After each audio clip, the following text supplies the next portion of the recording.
President. Thank you. Cameron Arkin with Town Hall. I was curious about our reports about Iranian drones in Cuba. There are concerns about that. Where does the relationship of the U.S. stand there? Is military intervention still on the table there? Well, if they do have that, and they might very well have that, we'll take care of it. Mark is just in the other room.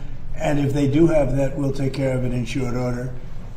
We're not going to have a problem. We're not going to allow that to happen. So it could be that they're storing some.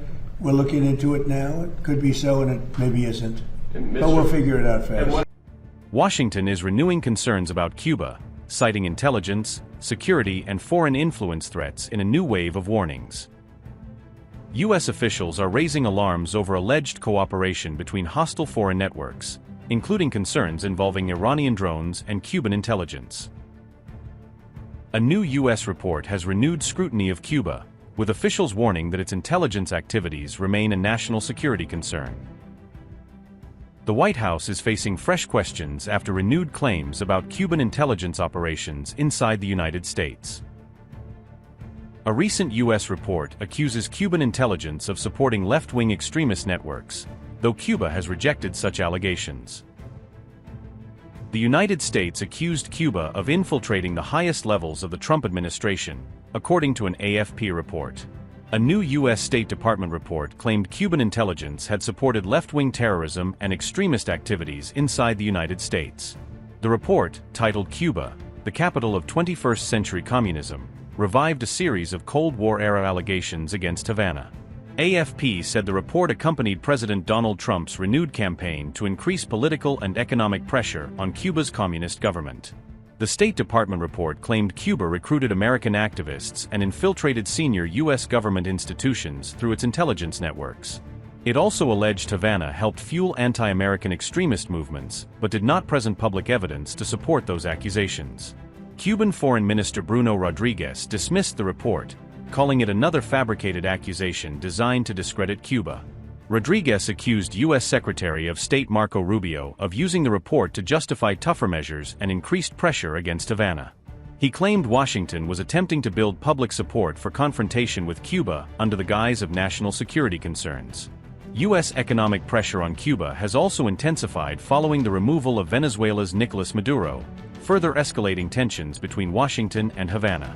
Separately, President Trump said on Monday he was looking into reports claiming Iranian drones were present in Cuba. Iran has not responded to those reports, while the United States has also not officially confirmed the claims regarding the alleged drone presence.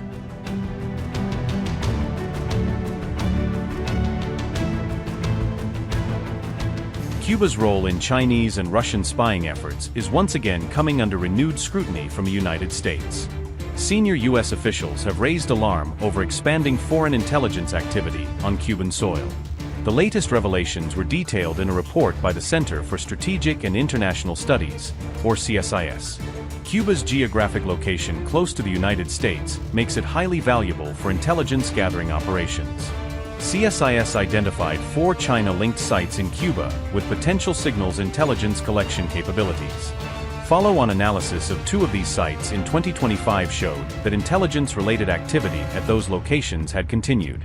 Bajucal's location allows coverage across much of the wider Caribbean region. The site could be used to track sensitive U.S. military activities in nearby air and sea corridors.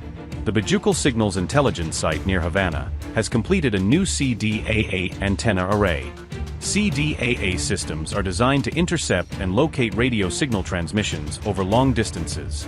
The new CDAA at Bajucal features 32 antennas arranged in a circular formation. It is larger than any Cuban CDAA previously identified by outside analysts. The system can monitor signals across a wide and flexible range of radio frequencies. This new array may significantly strengthen monitoring of activity in the Gulf of Mexico. El Saleo was first identified as a suspected CDAA site in 2024, when imagery showed early construction activity. By that time, key groundwork and a central control building had already been put in place. Foundations for an inner ring of 16 antennas had been installed around the main structure. A utility corridor and other access infrastructure to support the site were also completed. So far, no antennas have been erected around the central control building at El Saleo. It remains unclear whether the unfinished site will eventually be completed or repurposed. If finished, El Saleo could significantly expand Cuba's overall signals intelligence coverage. The facility could act as a complement to the larger Bajucal site located near Havana. Together, the two sites could improve signal tracking across wide parts of the surrounding region. Dual site coverage would also strengthen signal triangulation capabilities over target areas. The sites may become a flashpoint in future US-Cuba negotiations. Trump's 2026 sanctions order specifically cited Cuba's hosting of foreign spy sites as a concern. The strategic value of these Cuban intelligence sites has increased sharply amid ongoing regional tensions and great power rivalry. Reports also suggest that China helped its ally Iran negotiate peace with the United States in the run-up to the Memorandum of Understanding signing. Iran's deputy foreign minister revealed that he held a high-level meeting on June 13 with the Russian and Chinese envoys. Kazem Garibabadi sat down with his Russian and Chinese counterparts together in Tehran, staging a trilateral diplomatic moment that reinforced the idea of a united front backing Iran's negotiating posture. The three officials exchanged views on the proposed Iran-US Memorandum of Understanding, likely comparing notes on timing, content, and red lines. Garibabadi stressed that Iran's strategic partnerships with Russia and China will continue with strength, sending a clear message that even if Tehran signs a deal with Washington, its long-term alignment with Moscow and Beijing will not be diluted.